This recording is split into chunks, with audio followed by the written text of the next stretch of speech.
Eu e a Sandra, a gente vem trabalhando com comunicação não violenta em várias esferas da sociedade aqui no Brasil.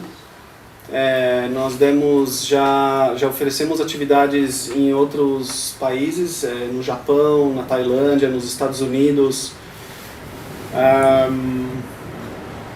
e agora em Israel, Palestina também. E no Brasil a gente vem trabalhando com várias esferas diferentes, assim. Nós temos trabalhado com comunidades, com escolas, com o governo, com empresas, e varia muito o tipo de trabalho. Também com muitos workshops, oficinas abertas, né? Tem algumas pessoas envolvidas com a CNV que têm tido um questionamento mais voltado para a questão de movimentos sociais, para transformação social, para pensar esse aspecto de formas diferentes, assim. Tem círculos diferentes que estão pensando isso, e algumas das intervenções até no nível estrutural, da mesma forma que a gente tem trabalhado em algumas esferas ligadas ao governo, ou à gestão pública, ou a estruturas dessa forma, tem outras pessoas aqui que têm feito um trabalho muito importante ligado a isso. Por exemplo, a pessoa que é o Dominic Barter, que ele já começou aqui no Brasil. Foi precursor? Não tinha nada antes, né? Ele desenvolveu uma abordagem de aplicação prática da CNV num processo específico que chama Círculos Restaurativos, que é uma coisa muito interessante, que está dentro de um campo maior de justiça restaurativa. Eu e a Sandra, a gente foi convidado agora também para fazer alguns trabalhos ligados a fortalecimento dos processos de justiça restaurativa junto ao Tribunal de Justiça de São Paulo. E assim, tem essas coisas acontecendo. Em termos de, agora, assim, a questão de turismo político é uma forma específica que eu vejo acontecer, que tem sido lá em Israel, Palestina, e é interessante essa pergunta mesmo para cá, o que isso significaria? E pensar isso à luz da CNV, então como é que seria isso? Já é uma...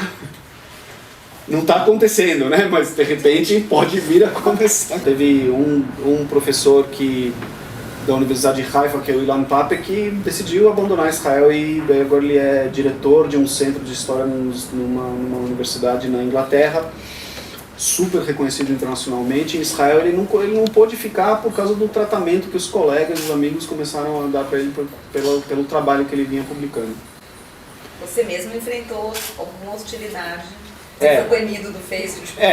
Tem esse tipo de coisa, é uma coisa típica, assim, de quem vem na esfera pública e tenta interferir de alguma forma com as narrativas dominantes, né? Então, eu posso te passar uma lista, por exemplo, dos historiadores e assim, tem a sociologia crítica, tem muitos acadêmicos assim muito interessantes de ler, que trazem uma dimensão muito interessante assim, para entender esse conflito, entender Israel de uma forma que não é a oficial, mas é o que elas estão mencionando ali, qualquer tentativa de interferir na esfera pública. Por exemplo, eu tinha morado um ano nos Estados Unidos, eu fiz o meu segundo mestrado lá, que tem a ver assim, mais com é um desenvolvimento do primeiro estudo já de mudança sistêmica, uma coisa que é o meu foco agora de estudo e trabalho.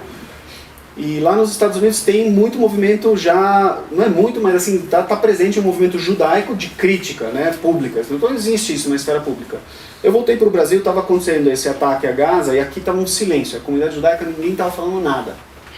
E eu juntei alguns gatos pingados e a gente foi protestar na frente do consulado de Israel. E fomos eu e mais 8 pessoas, que aliás foi aí que a gente veio aqui falar, né, no Quintal Amêndola, contar toda essa questão da experiência e tal. E o tempo fechou, assim, feio pra gente, né, a gente interferiu na esfera pública, e a intenção nossa não era de convencer ninguém de nada, era de exatamente interferir na esfera pública e criar um espaço de que, olha, existem judeus que pensam assim, que são diferentes, a gente foi tudo bem, o tempo fechou, um monte de gente ligou assim, atacando a gente, na verdade, pelo Facebook, por várias formas diferentes, mas Mas muita gente procurou a gente falando, putz, ainda bem que encontrei vocês, porque eu não sabia mais o que fazer, eu estava sozinho, eu não tenho ninguém, todo mundo, se eu abro a boca, cai em cima de mim e tal, então, sabe? E é o início talvez de um movimento, de alguma coisa, a gente não sabe ainda, não deu forma para isso, não teve ainda uma coisa de dar continuidade, mas é possível que nasça alguma coisa ali aos modos do que existe em Israel, que é uma resistência a essa narrativa dominante, que existe nos Estados Unidos, existe na Europa também, aqui está ainda capenga, assim, está nascendo, está muito fraquinho.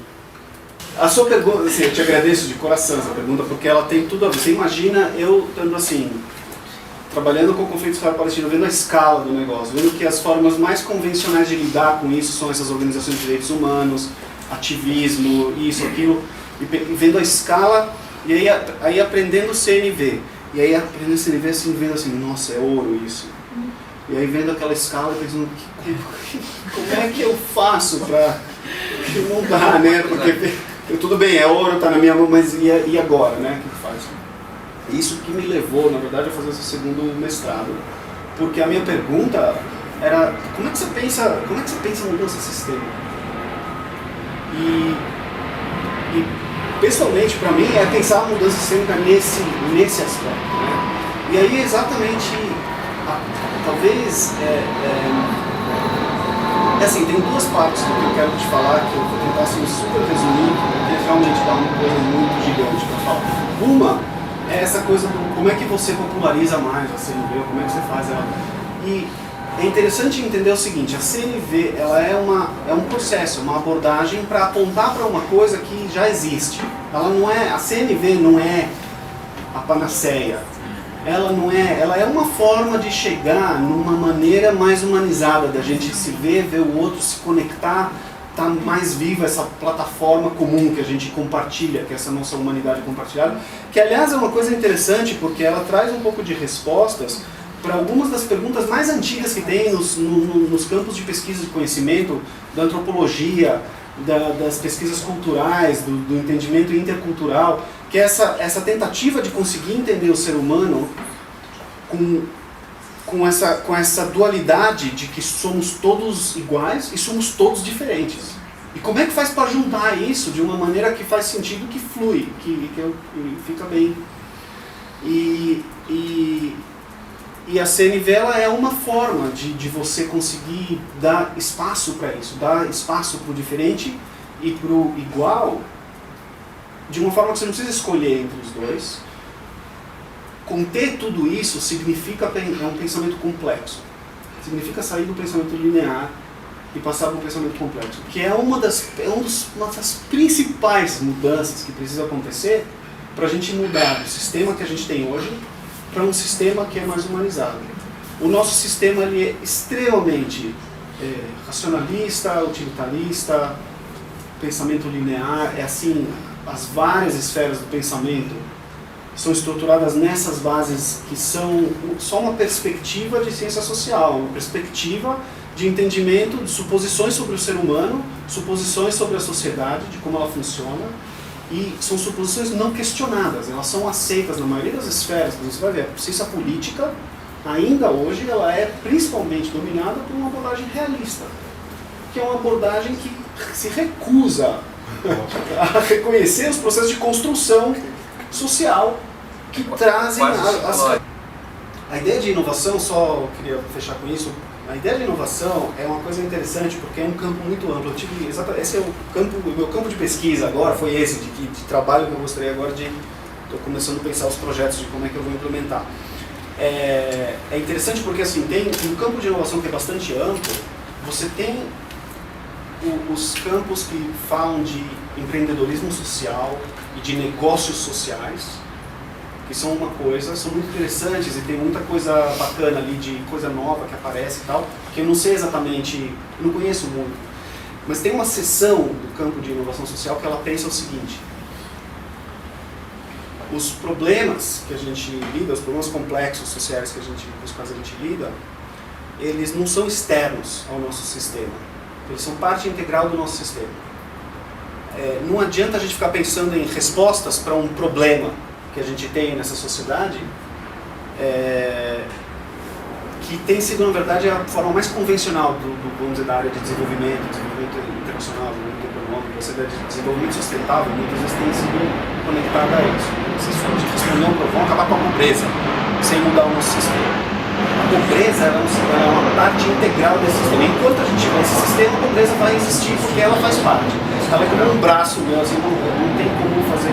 Se eu quero não ter pobreza, eu preciso pensar um outro sistema. A mudança precisa ser sistêmica. E essa área de inovação social, que olha para as respostas a esses problemas complexos como a necessidade de ter mudança sistêmica e não endereçar apenas o problema, quer dizer, não lidar com o sintoma, lidar com a estrutura, com o sistema, é uma área que eu acho que talvez seja a mais significativa hoje, que está surgindo, tem principalmente na questão climática, é o que mais está surgindo centros de pesquisa, tanto dentro de universidades quanto fora, que não tem esse aspecto de empreendedorismo social, negócio social, é uma coisa de pensar a mudança sistêmica, como é que faz para parar de produzir esses efeitos, né? E só para mais uma última coisinha, que é uma coisa interessante, que a definição original de desenvolvimento sustentável, ela era totalmente centrada em necessidades humanas como o eixo. A definição, ela dizia assim, é o processo pelo qual a gente atende nossas necessidades, as necessidades do presente, sem comprometer a possibilidade de futuras gerações de atender as suas necessidades. E agora está tendo um movimento de retorno para um entendimento, assim, é um esforço, na verdade, para um entendimento de sistemas econômicos, sistemas, enfim, que tenham isso como centro. Tem várias propostas diferentes que falam sobre necessidades humanas, que é a base também da CNV, a base teórica da CNV é essa das necessidades humanas universais. Então é interessante pensar que não é só nessa coisa intrapessoal e interpessoal, você pode pensar sistemas que são centrados em necessidades humanas. Que eles precisam estar pensando em necessidades humanas como um guia de que forma que eles têm que tomar, como é que eles têm que ser operacionalizados, como é que eles têm que funcionar. E é super interessante isso. Eu te agradeço a pergunta, porque você me deu a oportunidade aqui de falar de um negócio que é a coisa que mais está viva para mim agora. Eu acabei de entregar a minha tese faz 3 dias, então... Legal.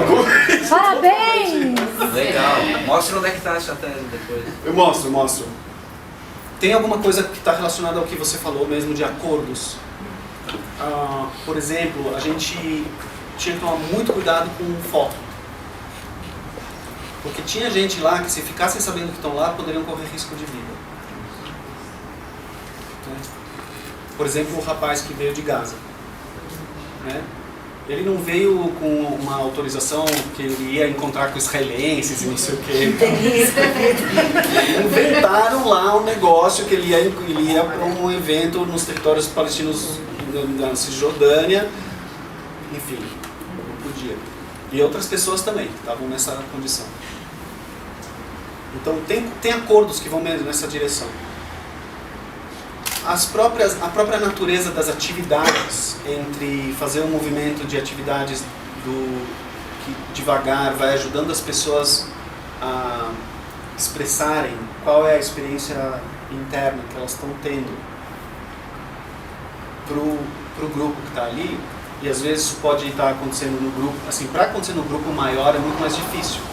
Então tinham etapas assim de diversas formas de interagir nos grupos menores, nos grupos um pouco maiores e o grupo maior, que vai devagarzinho mudando a maneira das pessoas perceberem quem são os outros que estão ali, e também devagarzinho, conforme cada um vai compartilhando o que tá vivo, né, para eles, e os outros vão percebendo, vão vendo, né, os outros compartilhando, isso vai criando um senso de mutualidade que vai ajudando muito nessa questão. Na verdade, ver compartilhando e ver que não acontece nada como punição de volta, né? Isso. E também ver como compartilhar. Aí que entra talvez o papel de... Às vezes é muito bom ter gente que tem um pouco mais de experiência em grupos grandes desse tipo, que já passaram por isso e que já tiveram num círculo. Teve gente que nunca teve num círculo antes.